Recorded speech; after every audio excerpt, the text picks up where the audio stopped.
Laurie has been facilitating Circle of Voices poetry discussion in New Jersey libraries for over 20 years. She's published widely in university presses in the United States and the United Kingdom, and is in several anthologies. Laurie has garnered more IBPC awards than any other poet, and that stands for Interboard Poetry Community, which I'd like to learn more about, actually. I didn't know much about it, but it sounds interesting.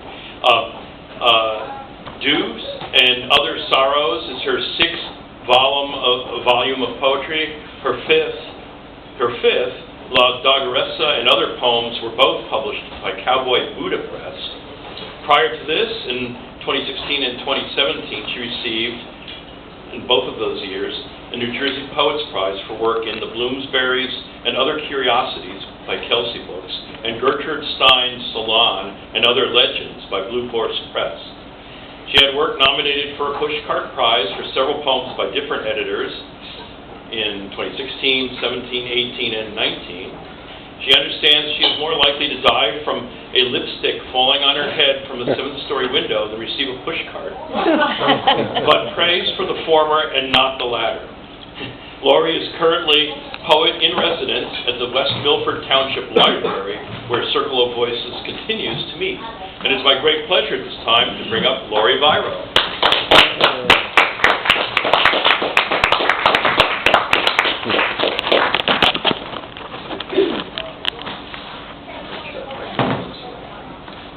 Thank you. Is that a good height for the microphone? I'm going to find out.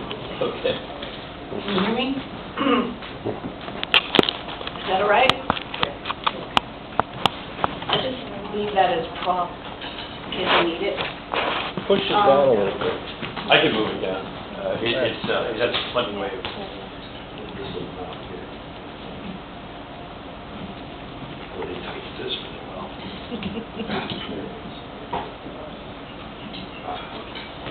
Yeah, I've always been a little uneven on my feet. And so, I'm going to start with Luna, which is my first book. And I think Sandy talked about the book and this poem in particular. So I found out when I was writing that my mother had ovarian cancer and was dying from, starvation like they do when you have cancer. And I read an interesting thing about the Luna moth doesn't have a mouth, and that's why they die after 30 days. So I decided to write about that. I also, someone was telling me that butterflies, or like the Mexicans believe that they are signs of warriors that have died. So after my mother died, this is true, I had these butterflies that kept following me around. And I don't know if it was what I gave off my skin, but that's why I wrote the poem. So the Luna moth dies because it has no mouth. She learns this summer her mother dies of the cancer. It starts out like a quickening, an easy pregnancy, her mother tells her, a fluttering like wings. Her mother says that New Year's moths have invaded her mouth, have crawled down to her stomach, their wings furiously weaving her ribs. It is not unpleasant, she says. It can't be dangerous. Afterward, she appears as mossy slices of apple on two wings. How perfect it is that she follows her daughter everywhere, her heart beating all that summer. Her breath is as unnoticed as a morning breeze. She is fragile as a vine climbing to reach the moon. She's a stem set loose by the sky. The Luna moth alights the daughter's left hip and stays, its antennae searching the warmth of her skin. The mother fans her like a leftover queen, reverent of her hips, the bottom she used to diaper. She reads that butterflies are a sign from the fallen. Her friends say a butterfly could have been a warrior or a soldier. This moth is close enough to believe in. Later she is astonished to discover it has no mouth and will die from not eating.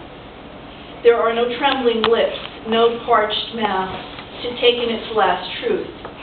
In the end, there is no proof that her daughter will walk away from her, shining as brightly as an opalescence, a crescent of light.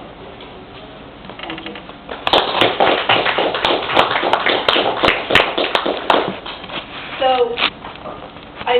lot of poems about the family, and then I got bored with that. And I started loving the fact that I was reading about all the different characters from different plays and everything. And so I was just telling Sandy it took me 2 decades to catch up with anything. So I ended up finally catching up, and I started out with writing about Cinderella and all those stories. And I tried to take it from different points in my own life, like people do. So Cinders was, while growing summer days, I picked the roundest pumpkins just in case, and I begged the cat not to chew the black and tan piebalds, since they make the swiftest horses. Still, the rose bush that pricked my finger sent me into some kind of a spell, blood poisoning, sepsis, who knew? The men from the pipeline warned me about tetanus. Those hot days, I'd stop the car to chat about progress.